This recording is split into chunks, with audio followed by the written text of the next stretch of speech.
Hi everyone! Welcome to Nature Walks with Ruth. Today, we're going to talk about an animal we all know and love, ducks.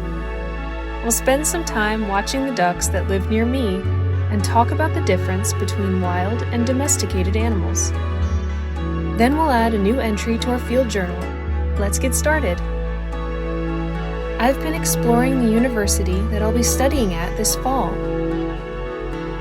This is the Arboretum, which is a collection of different kinds of trees. It lies by a creek that winds all the way through campus.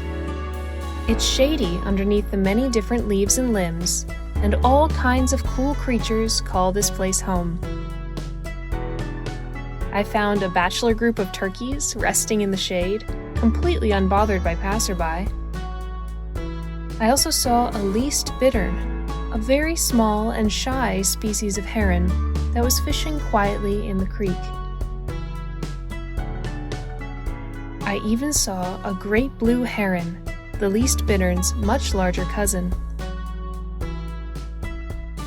With beautiful views everywhere I turn, the Arboretum is easily my favorite place to go for a walk. It's also my favorite place to watch ducks. There's a big flock that spends the day dabbling in the creek or resting in the grass. They are mallards, the most abundant duck species in North America. Mallards live in wetland habitats, which are areas that get covered in water at least some of the time. Mallards aren't picky, and many of the things that we humans build serve as artificial wetland.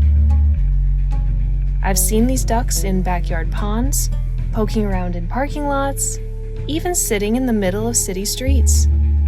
They're incredibly flexible, and so they thrive in the oddest of places. The females of many duck species have similar-looking plumage,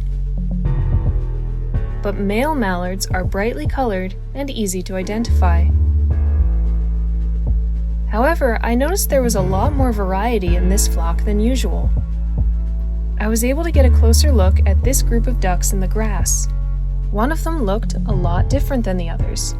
He had a large bib of white feathers on his chest. It's not very common for wild animals to have patches of white in their coat or plumage.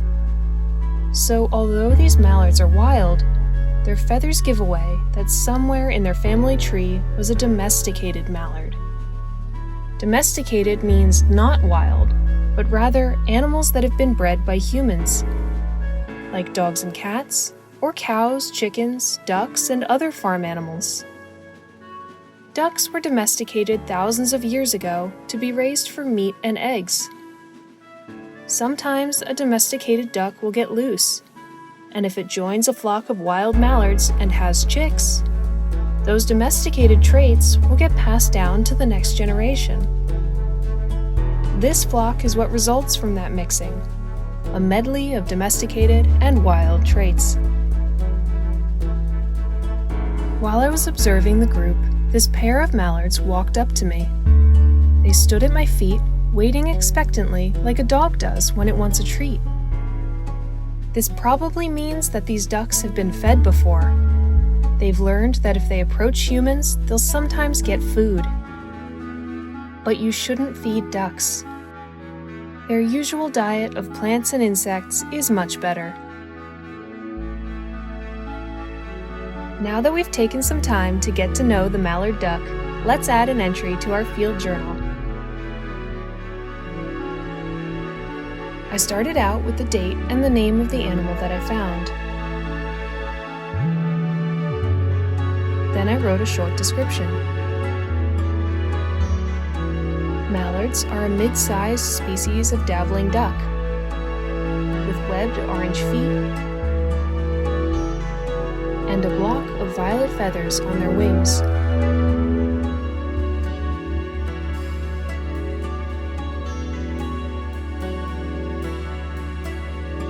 Female mallards, as well as younger mallards, have splotchy brown plumage with dark stripes by the eyes and a dark-colored bill.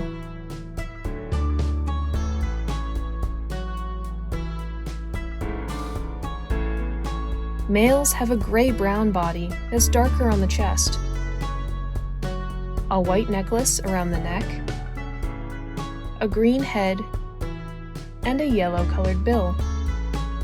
They also have curled tail feathers. And in this flock, there was evidence of mixing between wild and domesticated mallards, most noticeably in the males.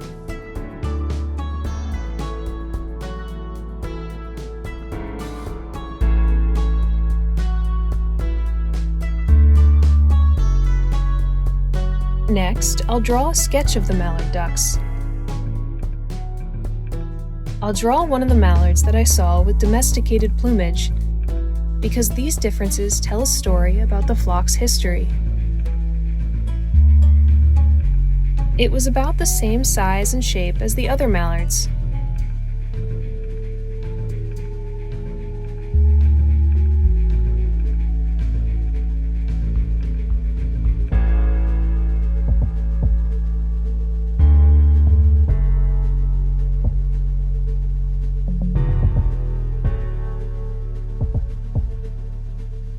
This male had a browner body than usual,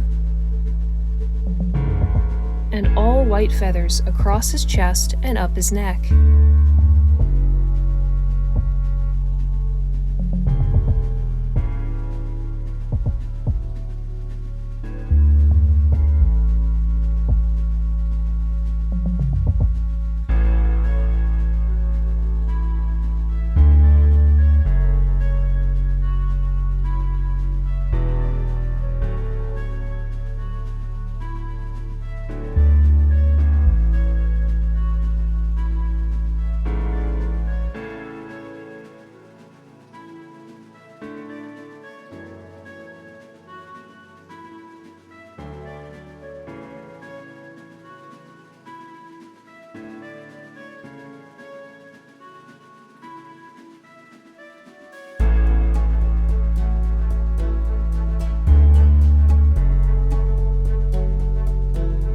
His bill was a little darker as well, more of an olive color than yellow.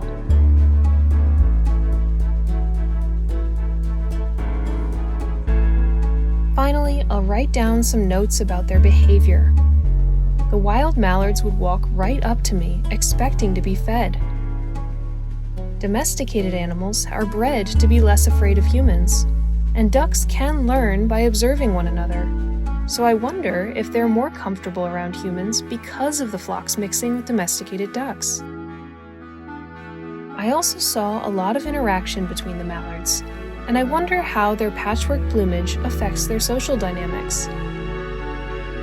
Do the female mallards prefer certain types of plumage?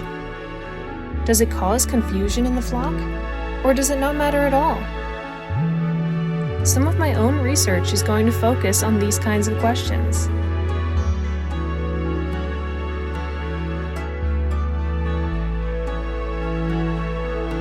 And with that, we've finished up our journal entry.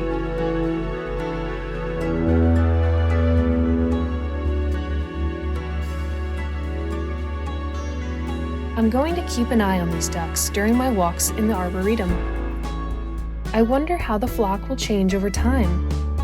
Will the ducks continue to carry the domesticated traits on their feathers? Or will that disappear in future generations? I guess I'll just have to wait and see. Thanks so much for coming on a nature walk with me. I hope that you learned something new today. If you've been inspired to keep a field journal of your own, come by the Palmer Public Library to show us. We'd love to see the amazing things you've observed in nature. Until next time, take care, everyone.